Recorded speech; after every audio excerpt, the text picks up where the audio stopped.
बोलने वाली गुफा। एक जंगल में करनाकर नामक शेर रहता था। एक दिन वह शिकार की तलाश में बहुत दूर निकल गया। शाम हो चुकी थी, कोई शिकार हाथ नहीं लगाता। ऊपर से वह थक कर चूर हो चुका था। तभी उसे एक गुफा दिखाई पड़ी। वह गुफा के अंदर चला गया। गुफा काली थी। शेर ने सोचा, भविष्य यहाँ रहने वाला जानवर बाहर गया है। रात होते होते वह गुफा में वापस जरूर आएगा। ऐसा करता हूँ, तब तक यहीं चुपकर बैठता हूँ। जब वह जानवर आएगा तो उसे मार कर खा जाऊंगा और अपनी भूख मिटाऊंगा। वह गुफा में एक कोने में चुपकर बैठ गया। वह गुफा दक्षिपूचक नामक गीदड़ की थी।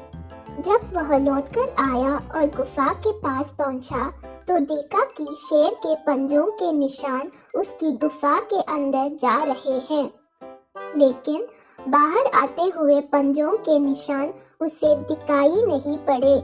वह समझ गया कि उसकी गुफा में कोई शेर गया है। उसे यह भी संदेह था कि वह अब भी अंदर ही बैठा हुआ है। यह पता लगाने कि शेर गुफा में बैठा है या नहीं, उसे एक युक्ति निकाली।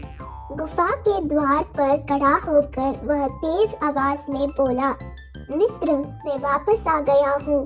तुमने कहा था कि मेरा वापस आने पर तुम मेरा स्वागत करोगे, लेकिन तुम तो चुप हो। क्या बात है, तुम कुछ बोल क्यों नहीं रहे हो? जब गीदड़ की आवाज शेर के कानों में पहुंची तो उसने सोचा कि ये गुफा अवश्य गीदड़ के आने पर उसका स्वागत करते हुए कुछ कहती है। शायद मेरे यहाँ होने के कारण आज यह चुप है। अगर गुफा कुछ न बोली तो कहीं गीदड़ को संदेह न हो जाए और वह वापस न चला जाए। इसलिए वह गर्ज कर बोला, आओ मित्र, तुम्हारा स्वागत है, जल्दी अंदर आओ। शेर की गरज सुनकर गीदड़ डर गया। वह उल्टे पैर वहां से भाग गया। इधर शेर बहुत देर तक गीदड़ ने अंदर आने की प्रतीक्षा करता रहा, लेकिन सब व्यर्थ रहा। अंत में उसे समझ आ गया कि गीदड़ उसे मूर्ख बनाकर भाग गया है। शेर को अपनी मूर्खता पर बहुत क्रोध आया, किंतु अब वह क्या करता? शिकार उसके हाथ से निकल चुका था। सीख, भविष्य के संकट को बांधकर जो बचने की युक्ति निकाल ले वह बुद्धिमान होता है।